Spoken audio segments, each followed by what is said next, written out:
আসসালামু আলাইকুম। কেমন আছেন আপনারা? আশা করি ভালো আছেন। আমরা এখন রাজবাড়িতে, যেটা টাঙ্গাইলের জেলার হেমনগর থানার বিপরীত পাশে। এখানে এসে যা বুঝলাম, এটা খুবই পুরনো এবং পরিত্যক্ত। এই ঘরটা হলো রাজার অতিথিশালা। এখানে অনেক কিছুই লেখা আছে, যা আমি আপনাদের এখন দেখাবো। এখানে অনেক কিছুই লেখা আছে।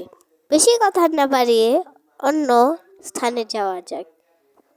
আমরা এখন যেখানে যাব সেখানে একটা মেয়েকে হত্যা করা হয়েছিল। তো চলেন সেই স্থানে যাওয়া যাক। এটাই হলো সেই স্থান যেখানে একটি মেয়েকে খুন করা হয়েছিল।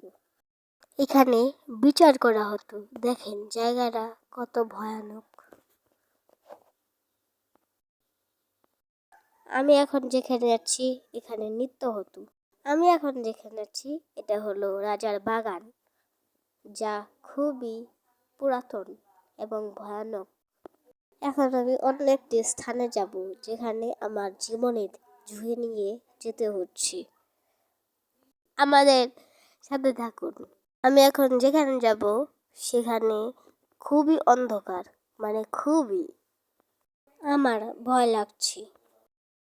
আমার খুবই ভয় লাগছে, মানে খুবই।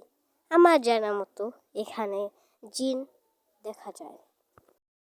এই ঘর ছেড়ে আমার অন্য ঘরে যেতে বাধ্য, কারণ এখানে খুবই অন্ধকার, কিচ্ছু দেখা যাচ্ছে না। এখন আমার অন্য রুমে যেতেই হবে। এখন আমি এখান থেকে বাহির হয়ে পড়েছি। ইনশাআল্লাহ আমি যদি বেঁচে থাকি তাহলে এখানে আর জীবনেও আসবো না। এটাই শেষ।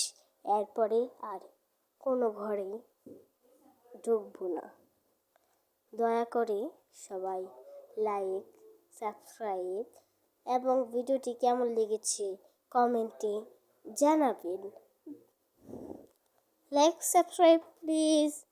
ধন্যবাদ।